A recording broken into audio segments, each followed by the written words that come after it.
नमस्कार दोस्तों, इस वीडियो में हम देखेंगे कंपोनेंट्स ऑफ गाइड। पिम्बॉक गाइड ने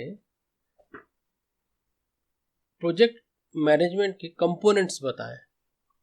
यदि कंपोनेंट्स को इफेक्टिवली मैनेज किया गया तो प्रोजेक्ट में अच्छे रिजल्ट आते हैं, ये देखा गया है। जैसे मैंने आपको बताया, general practice, generally recognize practice and good practice. ये जनरली रिकॉग्नाइज प्रैक्टिस की बात है कि और उसमें क्या क्या कंपोनेंट्स होते हैं उसकी बात करते हैं। कौन कौन से कंपोनेंट होते हैं? सबसे पहला कंपोनेंट है project and development life cycle.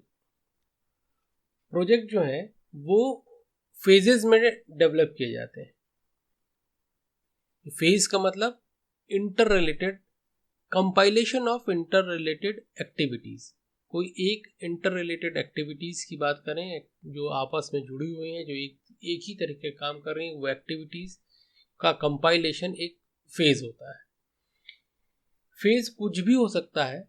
इसके बारे में, फेज के बारे में हम आगे और गहराई से चर्चा करेंगे।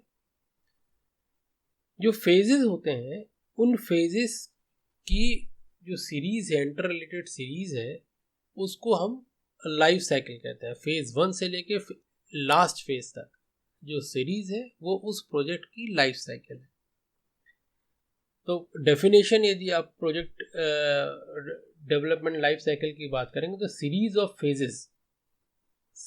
फेजेस जो है वो प्रोजेक्ट डेवलपमेंट की लाइफ साइकिल है। अब ये लाइफ साइकिल जो है वो दो प्रकार की होती है प्रोजेक्ट की लाइफ साइकिल। एक होती है प्रेडिक्टिव, एक होती है अडेप्टिव। प्रेडिक्टिव मतलब कि हम जो हमें करना है उस प्रोजेक्ट में हम पहले से तय कर लेते हैं और उसके बाद उस तय जो वो है हमारे कंपोनेंट्स हैं या जो तरीके हैं, जो प्लान है, हम पूरे प्रोजेक्ट में उसी को फॉलो करते हैं। इसमें यदि कोई चेंज भी आता है तो उसको चेंज करने की कोई गुंजाइश नहीं होती जब तक कि वो पूरा ना बन जाए। और उसके बाद जब हम उसको रिव्यू करते हैं तब उसमें हम चेंज को इनकॉर्पोरेट करते हैं। तो इसमें ये चेंज फ्रेंडली जो तरीका है इस नहीं माना जाता प्रेडिक्टिव को। इसको वाटरफॉल भी कहते हैं। जैसे आप वाटरफॉल होता है जो वो एक ही तरफ जा सकता है, पानी नीचे की तरफ गिर सकता है, ऊपर की तरफ नहीं जा सकता, वैसे ये प्रेडिक्टिव होता है। अडेप्टिव में हम छोटे छोटे स्प्रिंट लेते हैं, छोटे छोटे डेवलपमेंट के टुकड़े लेते हैं, उनको डेवलप करते हैं और उसमें चेंजेस की भी गुंजाइश रहती है। अब डेवलपमेंट लाइफ साइकिल की बात करें तो इन प्रोडक्टिव लाइफ साइकिल, जैसे मैंने बताया कि स्कोप जो है वो पहले से डिसाइड कर लिया जाता है और उसी स्कोप के हिसाब से पूरा प्रोजेक्ट डेवलप किया जाता है।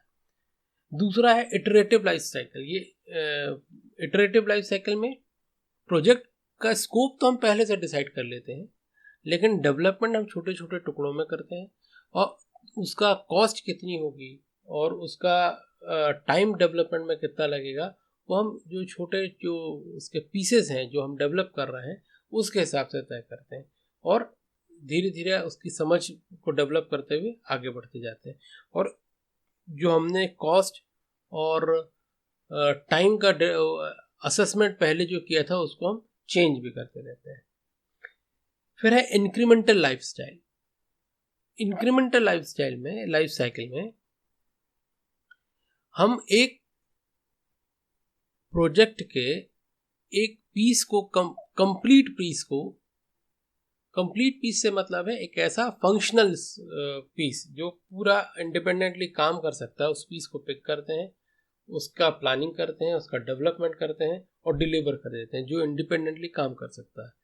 फिर ऐसे ही हम दूसरा पीस को उठाते हैं जो इंडिपेंडेंटली काम कर सकता है, उसको हम डेवलप करते हैं, उसकी प्लानिंग करते हैं और उसको डिलीवर करते हैं, उसमें ऐड कर देते हैं। ऐसे करके हम कंपोनेंट्स को ऐड करते करते करते हम डिलीवरी देते हैं, वो इंक्रीमेंटल।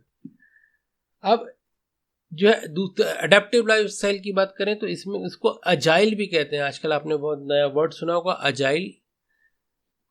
इस अजाइल में होता यह है कि यूज़र स्टोरी एक बीच में आती है। यूज़र स्टोरी से मतलब यह है कि जो आपका क्लाइंट है वो उस पूरे प्रोसेस में इन्वॉल्व रहता है, पूरे डेवलपमेंट के प्रोसेस में इन्वॉल्व रहता है, और वो आपको अपनी रिक्वायरमेंट बताता है कि वो क्या डेवलप कराना है। वो एक रिक्वायरमेंट जो है वो कहलाती है यूज़र स्टोरी। अब ये यूज़र स्टोरी जो है उसके हिसाब से हाँ जो डेवलपमेंट के ड्यूरेशन तय किया जाता है कि ये जो है यूज़र स्टोरी कितने ड्यूरेशन में तय होगी। ये ड्यूरेशन जो है, फिक्स्ड ड्यूरेशन जो है, उसको कहते हैं स्प्रिंट। वो 15 दिन का हो सकता है, 1 महीने का हो सकता है, लंबा नहीं होता। 15 दिन, 1 महीना, विद इन ए मंथ वो उसमें डेवलपमेंट किया जाता है, और उसके बाद वो डेवलपमेंट करके उसको क्लाइंट को दिखाया जाता है। यदि क्लाइंट में उसमें कुछ चेंजेस होते हैं तो फिर उसको फिर ठीक करके डेवलप करके या जो भी करेक्शन करके फिर दिखाया जाता है, जब तक कि वो ठीक ना हो जाए। यदि वो ओके हो जाता है तो अगली यूज़र स्टोरी को उठाया जाता है। ये कहलाता है अडेप्टिव एजाइल बेस्ड। इसमें सबसे अच्छी बात ये रहती है कि इसमें चेंजेस की बहुत गुंजाइश रहती है, करेक्शन की बहुत गुंजाइश रहती है। आप छोटे से टुकड़े को, जब छोटे से पीस को आप डेवलप करते हैं तो उसमें आप चेंजेस करते चलते हैं, और वो चेंज जो है वो आपके क्लाइंट के मन मुताबिक होता है, अकॉर्डिंग टू क्लाइंट नीड होता है। तो ये आजकल बहुत चलता भी है, बहुत ज़्यादा पॉपुलर भी है ये एजाइल बेस्ड डेवलपमेंट। इसके बाद होता है hybrid development life cycle. Hybrid में कोई भी प्रोजेक्ट में हर चीज ऐसा नहीं होता कि फिक्स्ड नहीं है। कुछ काफ़ी बड़ा कंपोनेंट जो रहता है वो फिक्स्ड रहता है, जिसको चेंज करने की ज़रूरत नहीं रहती। तो जो चीज़ चेंज करने लायक नहीं है, जो चेंज नहीं होगी, तय है, उनका हम पहले से प्रेडिक्टिव मॉडल में पूरा डेवलपमेंट प्लान करके उसको वाटरफॉल के तरीके से डेवलप करते हैं। और एक छोटा सा कंपोनेंट या कुछ कंपोनेंट जो इवॉल्व हो रहे हैं, जिनमें चेंज होने वाला है, जो चेंज हो सकता है, उनको हम अजाइल बेस्ड डेवलपमेंट करते हैं। तो ये दोनों कॉम्बिनेशन होता है, तो इसको हाइब्रिड कहते हैं। अब ये तो प्रोजेक्ट का लाइफ साइकिल है। जो प्रोजेक्ट है वो एक प्रोडक्ट बनाएगा, उस प्रोडक्ट का भी लाइफ साइकिल होता है। तो यहाँ दो बातें होती हैं, प्रोजेक्ट का लाइफ साइकिल और प्रोडक्ट का लाइफ साइकिल। प्रोडक्ट का लाइफ साइकिल हरदम प्रोजेक्ट के लाइफ साइकिल से बड़ा होता है, लंबा होता है। प्रोजेक्ट का जो लाइफ साइकिल है वो प्रोजेक्ट का लाइफ साइकिल तब पिक्चर में आता है जब प्रोडक्ट को डिलीवर करने के लिए तो चार्टर, प्रोजेक्ट का बनाने के लिए चार्टर इशू किया जाए। उसके पहले प्रोजेक्ट पिक्चर में ही नहीं आता। उसके पहले जो भी चीज़ें होती हैं वो फिजिबल टेस्टिंग होती है और रिक्वायरमेंट की बात होती है। ये सारी चीज़ें जो हैं वो प्रोजेक्ट के पिक्चर में आने के पहले होती है। उसका कॉन्सेप्ट डेवलपमेंट स्टडी, एक फिजिबिलिटी स्टडी, कस्टमर के रिक्वायरमेंट क्या है, उसके बाद जाके सॉल्यूशन का डेवलपमेंट शुरू होता है। उसके बाद जाके जो प्रोजेक्ट है वो पिक्चर में आता है। उसके बाद जब प्रोजेक्ट ख़त्म हो जाता है, डिलीवर हो जाता है, उसके बाद भी प्रोडक्ट की लाइफ साइकिल चालू रहती है। उसके बाद डिलीवरी के बाद ग्रोथ, मैच्योरिटी और रिटायरमेंट। वो जो प्रोजेक्ट है वो ऑपरेशन में आता है, वो धीरे ग्रो करता है, फिर उसकी एक लाइफ होती है, उसकी एक एज होती है, उसके बाद वो मैच्योर होता है और रिटायर्ड कर दिया जाता है। तो प्रोजेक्ट की लाइफ साइकिल जो है वो प्रोडक्ट के लाइफ साइकिल के बीच का एक पार्ट है। प्रोडक्ट का लाइफ साइकिल हरदम बड़ा होगा, हरदम ज़्यादा होगा। इसके बाद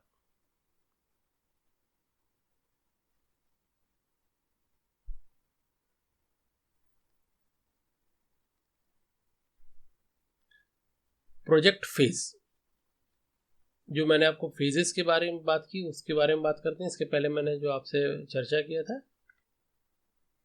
प्रोजेक्ट जो है वो फेजेस में बनाया जाता है। जैसे मैंने आपको पहले बताया, ये फेजेस जो होते हैं वो लॉजिकली रिलेटेड एक्टिविटीज का बंच होते हैं, compilation of logically related project activities. इनमें क्या क्या एट्रीब्यूट हो सकते हैं, क्या हो सकता है ये, जैसे आप प्रोजेक्ट को नाम दे सकते हैं, उस फेज को नाम दे सकते हैं, नंबर दे सकते हैं, ड्यूरेशन, उसमें क्या क्या रिसोर्स लगने वाले हैं, फिजिकल रिसोर्स कितने लगने वाले, ह्यूमन रिसोर्स कितने लगने वाला है, उस फेज में एंटर करने का क्या क्राइटेरिया, उससे बाहर एग्जिट करने का, उस फेज को बंद करने का क्या क्राइटेरिया है। और ये जो फेज होते हैं ये फिक्स्ड नहीं होते, वो ज़रूरी नहीं है कि जो फेज आपको एक प्रोजेक्ट में लगा है वही फेज आप दूसरे प्रोजेक्ट में भी हो सकता है वो सेम हूबहू प्रोजेक्ट्स यदि आप लगाना इम्प्लीमेंट करना चाहें तो आप इम्प्लीमेंट कर सकते हैं, लेकिन ज़रूरी नहीं है। ये प्रोजेक्ट मैनेजर तय करेगा कि उसमें कौन कौन से फेजेस लगेंगे, कौन कौन से फेजेस ज़रूरी हैं और उनका क्या ड्यूरेशन रहेगा। ये डिपेंड करता है प्रोजेक्ट के डोमेन पे, किस डोमेन में प्रोजेक्ट बनाया जा रहा है और कितना बड़ा प्रोजेक्ट है, उसके हिसाब से प्रोजेक्ट के फेजेस कम या ज़्यादा किए जाते हैं। तय कुछ नहीं है, लेकिन जैसे मैं आपको बताऊं क्या क्या हो सकते हैं प्रोजेक्ट के phases. Concept development, feasibility study, customer requirement, solution development, design, prototype, build, test, transition, commissioning, milestone review, lesson learn. ये एक एग्जाम्पल दिया है, ज़रूरी नहीं है कि इसी तरीके से फेज को डिफाइन किया जाए। फेज डिफाइन करने का जो भी तरीका होगा वो प्रोजेक्ट स्पेसिफिक होगा, प्री डिफाइंड नहीं हो सकता। जो फेजेस होते हैं वो बनाने के पीछे जो फिलॉसफी है, जो कारण है, वो ये है कि ये फेज में फेजियल मैनर में अप्रोच करने से मैनेजमेंट बहुत आसान हो जाता है। आप सारे जो एक्टिविटीज़ है उनको आप एक कहना चाहिए एक बंच में आप एग्जीक्यूट करते हैं तो आपके पास उसका मैनेजमेंट बहुत आसान हो जाता है। नेचर ऑफ प्रोजेक्ट के हिसाब से ये बंच और ये फेजेस बनाए जाते हैं और ये आपकी इंडस्ट्री का जो स्ट्रैटेजिक गोल है और आपके इंडस्ट्री का जो ऑर्गेनाइजेशन का जो टेक्नोलॉजिकल कैरेक्टरिस्टिक है उसके हिसाब से आपका फेज डिफाइन किया जाता है। और ये जो फेजेस होते हैं वो डिसीजन पॉइंट भी होते हैं। एक फेज का, जैसे मैंने पहले बताया, हर फेज का एक एंटरिंग का एक क्राइटेरिया होता है और एग्जिट करने का एक क्राइटेरिया होता है। तो ये एग्जिट करने के क्राइटेरिया में हम ये तय कर सकते हैं इस फेज में वो सारी चीज़ें जो हमको अचीव करनी थी वो हमने की हैं कि नहीं की हैं। यदि नहीं की हैं तो हम दोबारा से उस फेज को रीरन करके देखें और उनको वो अचीव करें, और यदि उसके बाद भी नहीं हो रहा है तो हम इसको प्रोजेक्ट को बंद कर दें। तो ये डिसीजन पॉइंट भी ये होता है। जो डिसीजन पॉइंट जो होते हैं वो क्या कहलाते हैं, फेज गेट। मतलब एक फेज खत्म होने के बाद जब दूसरे फेज में जाते हैं तो दो चीजें एक साथ होती हैं। एक, जो प्रीवियस जो फेज है उसका एग्जिट क्राइटेरिया देखा जाता है, जो आने वाले फेज के एंट्रेंस क्राइटेरिया से मैच करना चाहिए। यदि वो दोनों एक दूसरे से मैच नहीं करते, यदि कोई कमी है तो आपको प्रीवियस जो फेज है उसको दुरुस्त करना पड़ेगा, उसको ठीक करना पड़ेगा, उसको रीरन करना पड़ेगा ताकि ये उसका एंट्रिंग जो क्राइटेरिया है उसको वो मैच कर सके। और यदि एंट्रिंग एरिया मैच कर रहा है तो आप उसको एंटर कर। तो ये जो पॉइंट है ये कहलाता है फेज गेट। ये जो फेज गेट होता है ये तय करता है कि आपको नेक्स्ट फेज में जाना है कि नहीं जाना, कंटिन्यू करना है कि नहीं करना है। क्या आपका जो प्रोजेक्ट का बिजनेस केस है उस बिजनेस केस में, ये बिजनेस केस क्या होता है मैं आपको आगे बताऊंगा। Project charter, business case, project management plan, ये इसको से अलाइंड है कि नहीं, अभी भी अलाइंड है कि नहीं, ये देखने का एक समय होता है। आपको कंटिन्यू करना है कि नहीं करना। यदि कंटिन्यू करना है तो क्या हम इसको एंड कर सकते हैं, फिजिबिलिटी टेस्ट जो है हमारा वो उससे मैच कर रहा है कि नहीं कर रहा, क्या हम प्रोजेक्ट को किल कर सकते हैं।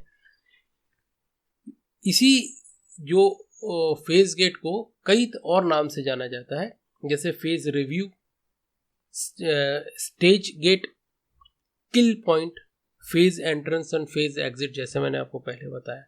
सबसे इम्पोर्टेंट और सबसे इंटरेस्टिंग नाम है इसका किल पॉइंट। किल पॉइंट का मतलब ये हुआ कि ये आपको ये असेस करने का समय देता है कि आपका प्रोजेक्ट आपके प्रोग्राम के जो स्कोप है, प्रोग्राम का जो ऑब्जेक्टिव है, आपका पोर्टफोलियो का जो ऑब्जेक्टिव है, आपका प्रोजेक्ट का जो ऑब्जेक्टिव है, उससे अलाइंड है कि नहीं है। यदि वो अलाइंड नहीं है, प्रोजेक्ट मैनेजमेंट प्रोसेस किल किया जा सकता है। प्रोजेक्ट मैनेजमेंट प्रोसेस तो जैसे मैंने आपको पहले बताया था कि 49 रिव्यू का पॉइंट होता है, इसीलिए 49 किल पॉइंट पिम्बॉक गाइड में बताई गई है।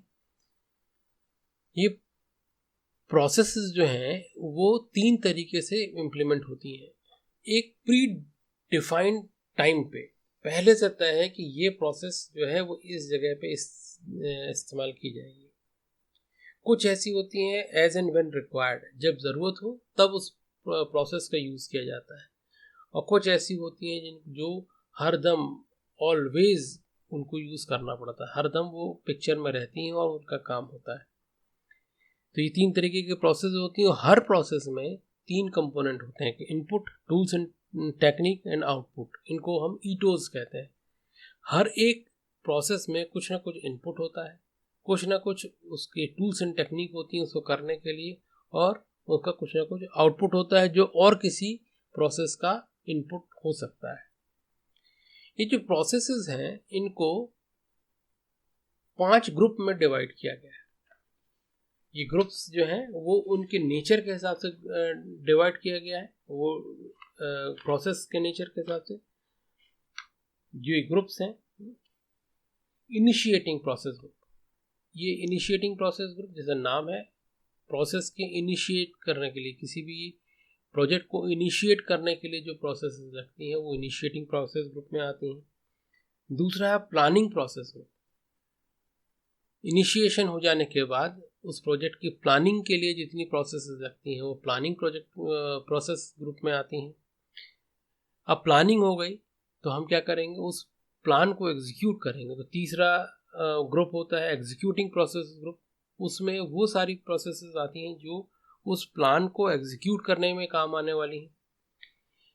एग्जीक्यूट करते वक्त हमको किसी भी चीज़ को मॉनिटर और कंट्रोल करना पड़ता है, तो monitor and control processing groups का एक ग्रुप है जिसमें हम उस प्रोजेक्ट को मॉनिटर करते हैं और उनके उस प्रोसेस को कंट्रोल करते हैं, कम करते हैं, ज़्यादा करते हैं। और उसका आखिरी है क्लोजिंग। उसके बाद प्रोजेक्ट को क्लोज किया जाता है, उससे रिलेटेड कुछ प्रोसेसेस होती हैं। ये सब प्रोसेसेस जो हैं वो 10 नॉलेज एरियाज में डिवाइडेड है। नॉलेज एरिया मतलब इन प्रोजेक्ट, ये जो ग्रुप्स हैं उन ग्रुप्स के अलग अलग नॉलेज एरियाज हैं। पहला नॉलेज एरिया है इंटीग्रेशन का, प्रोजेक्ट इंटीग्रेशन मैनेजमेंट। जब हम प्रोजेक्ट को शुरू करते हैं, सारी चीज़ों को आपस में इंटीग्रेट करते हैं, उस वक्त की जो प्रोसेसेस होती हैं वो प्रोजेक्ट इंटीग्रेशन में आती है। दूसरा है प्रोजेक्ट स्कोप मैनेजमेंट। स्कोप में जब हम ये डिफाइन करते हैं कि प्रोजेक्ट में बनाना क्या है, क्या क्या चीज़ इस प्रोजेक्ट में होंगी, ये स्कोप में डिसाइड किया जाता है कि प्रोजेक्ट जो है वो एंड में क्या डिलीवर करेगा, उसके क्या फंक्शनैलिटीज़ रहेंगी, ये हम स्कोप में डिसाइड करते हैं। अगला प्रोजेक्ट ग्रुप है प्रोजेक्ट शेड्यूल मैनेजमेंट। यहाँ पे हम प्रोजेक्ट के टाइमलाइन की बात करते हैं कि हर एक एक्टिविटी हो या हर एक कंपोनेंट हो, फेज हो, उसका क्या टाइमलाइन होगा, कैसे हम उस टाइमलाइन को मैनेज करेंगे। इसके बाद है कॉस्ट मैनेजमेंट।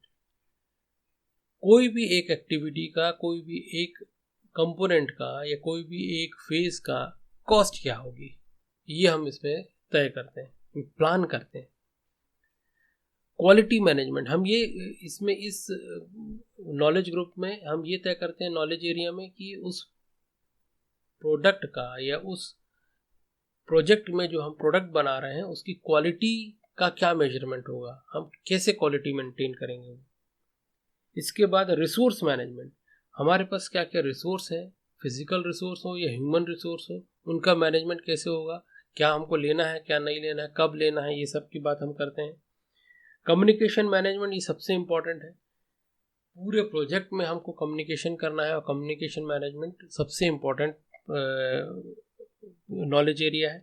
हम प्लान करते हैं कि हम कम्युनिकेशन कैसे करेंगे, किन किन से कम्युनिकेशन करेंगे, क्या कैसे कम्युनिकेशन का मेथड होगा, ये हम सारी चीज़ें तय करते हैं इसमें।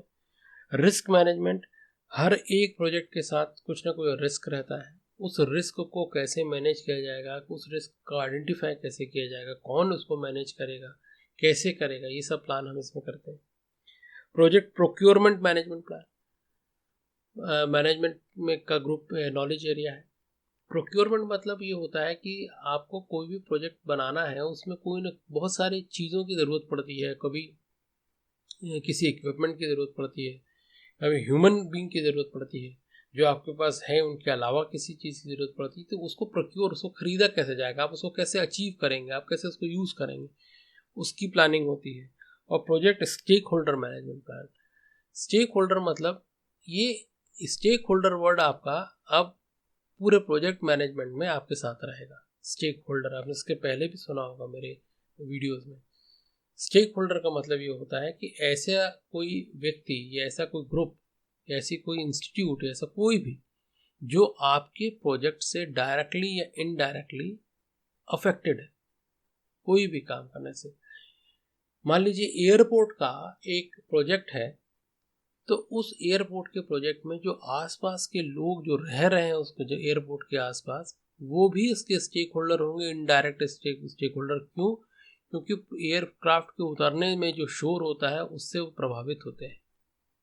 तो स्टेक होल्डर मतलब कोई भी हो, डायरेक्ट या इनडायरेक्ट, यदि वो उस प्रोजेक्ट से प्रभावित हो रहा है तो वो स्टेक होल्डर होगा। इसके अलावा एक टर्म और अब बीच बीच में आएगा आपके पास, वो की स्टेक होल्डर। की स्टेक होल्डर्स वो होते हैं जो प्रोजेक्ट को से इफेक्टिव से अफेक्टेड भी हैं और जो प्रोजेक्ट को इफेक्ट भी कर सकते हैं, जो प्रोजेक्ट में इन्फ्लुएंस रखते हैं, उस प्रोजेक्ट को चेंज करने का इन्फ्लुएंस रखते हैं, वो होंगे की स्टेक होल्डर्स। मतलब स्टेक होल्डर एक ऐसा होंगे जो सिर्फ प्रोजेक्ट से अफेक्टेड होंगे, वो प्रोजेक्ट में कोई इफेक्ट नहीं डाल सकते। की स्टेक होल्डर ऐसे होते हैं जो प्रोजेक्ट से अफेक्टेड भी होते हैं और प्रोजेक्ट्स में कोई इफेक्ट भी ला सकते हैं, प्रोजेक्ट में चेंजेस भी ला सकते हैं। तो स्टेक होल्डर मैनेजमेंट प्लान ये भी बहुत इंपॉर्टेंट नॉलेज एरिया होता है। अब इसके बाद जब हम कोई प्रोजेक्ट चलाते हैं, जब हम कोई भी प्रोजेक्ट को रन करते हैं, तो हमारे पास डेटा कलेक्शन होता है। वो डेटा कलेक्शन जो है वो भी इम्पॉर्टेंट होता है, क्योंकि वो ही हमारा मैनेजमेंट जो मॉनिटरिंग एंड कंट्रोलिंग का जो नॉलेज ग्रुप है उसमें यूज होता है। डेटा क्या हुआ? Raw data. रॉ डेटा मान लीजिए कोई एक प्रोडक्शन लाइन है, उसमें एक घंटे में कितने प्रोडक्ट प्रोड्यूस हो रहे हैं, ये जो नंबर है, मान लीजिए 50 प्रोडक्ट एक घंटे में प्रोड्यूस होते हैं, ये एक नंबर है, ये डेटा है। ये आप मतलब ये खुद कुछ नहीं बता रहा है, बस ये बता रहा है कि एक घंटे में 50 प्रोडक्ट प्रोड्यूस होते हैं। लेकिन यदि ये डेटा एक हफ्ते का हो तो हम इससे एनालाइज कर सकते हैं कि हर घंटे जो प्रोडक्ट है वो 50 से लेके 55 के बीच में या 50 से लेके 60 के बीच में होता है, प्रोड्यूस होता है। जब 60 होता है तब क्या कंडीशंस होती हैं जिसमें प्रोडक्शन बढ़ जाता है, और क्या जब 50 होता है तो ऐसे क्या कंडीशन रहती हैं कि प्रोडक्शन कम हो जाता है। तो ये वर्क परफॉर्मेंस इंफॉर्मेशन हुई। पहला क्या था? Work performance data. डेटा सिर्फ एक डेटा है, वो कोई इंफॉर्मेशन नहीं दे रहा। लेकिन जब आप उसको लंबे समय में एनालाइज करते हैं या दूसरे तरीके से एनालाइज करते हैं तो यही चीज़ हो जाती है वर्क परफॉर्मेंस इंफॉर्मेशन। और ये वर्क परफॉर्मेंस इंफॉर्मेशन जो यदि किसी डॉक्यूमेंट में या तो यदि किसी रिपोर्ट के रूप में आपके सामने या स्टेक होल्डर के सामने आए तो ये हो जाता है work performance report. Work performance report में क्या क्या चीज़ आती हैं? Status report, memo, justification, information note, electronic dashboard, recommendation, updates, ये सारी चीज़ें जो हैं जो वर्क परफॉर्मेंस रिपोर्ट्स में आती हैं। और ये वर्क परफॉर्मेंस रिपोर्ट आपके डिसीजन मेकिंग, आपके जो चेंज करना है, जो आपको माइनर एडजस्टमेंट करना है, उसके काम आती है। इसके बाद अगला टॉपिक है टेलरिंग। टेलरिंग जैसा कि आप इसके नाम से समझ में आ रहा है आपको कि किसी चीज़ को टेलर करना। जैसे आप रेडीमेड गारमेंट की शॉप में जाते हैं, वहाँ पे आप शर्ट्स खरीदने जाना है, तो वो शर्ट जो है वो उसमें वो सारी क्वालिटी है कि वो एक शर्ट कहलाए। हर चीज़ है उसमें, कॉलर है, जेब है, दो बाहें हैं। वो शर्ट जो है वो शर्ट कहलाने के लिए इसमें जितनी क्वालिटी होना चाहिए वो सब है, लेकिन तब भी वो आपके जो आपका बॉडी स्ट्रक्चर है उसमें फिट नहीं होती। तो आप क्या करते हैं, उस शॉप के पास एक टेलर बैठा होता है, आप उसको बोलते हैं कि आपके हिसाब से इसको काट के छोटा कर दिया जाए या सिल दिया जाए, जो कुछ भी चेंज कराना आप चाहते हैं। क्यों? क्योंकि वो अब आफ्टर टेलरिंग वो आपके शरीर में, आपके बॉडी के शेप के हिसाब से वो फिट हो जाएगी। तो सेम चीज़ें होती हैं टेलरिंग प्रोजेक्ट मैनेजमेंट में भी। प्रोजेक्ट मैनेजमेंट जैसे कि बताया आपको, मैंने शुरू में आपके लेक्चर्स में बताया था कि जनरली रिकग्नाइज्ड जो प्रैक्टिसेस हैं उसके पर बेस्ड होके ये पिम्बॉक गाइड बनाई गई। प्रोजेक्ट मैनेजमेंट और प्रोजेक्ट मैनेजर को ये पूरा अख्तियार होता है कि वो उस जो जनरली रिकग्नाइज प्रैक्टिस है उसको कर्टेल करके या उसको बढ़ा करके, उसको मैनेज करके या उसमें कुछ ट्वीक करके वो उसको गुड प्रैक्टिस में कन्वर्ट करे। और ये जो प्रैक्टिस को चेंज करने वाली बात है यही कहलाती है टेलरिंग। कोई चीज़ को किसी एक कंपोनेंट में ज़्यादा डीपली काम करना, किसी में कम करना, कभी किसी की ज़रूरत ही नहीं है, उस पूरे प्रोसेस की ज़रूरत नहीं है। मतलब ये जो 49 प्रोसेसेस हैं ये आइडियल हैं, ज़रूरी नहीं है कि आप अपने प्रोजेक्ट में 49 की 49 प्रोसेसेस को यूज़ करें। आप 48 भी कर सकते हैं, आप उनको और बढ़ा भी सकते हैं, एलॉबरेट भी कर सकते हैं, टूल्स एंड टेक्निक को चेंज भी कर सकते हैं, जो रिकमेंडेड है उसके अलावा भी कोई टूल्स एंड टेक्निक को यूज़ कर सकते हैं। तो ये होता है टेलरिंग।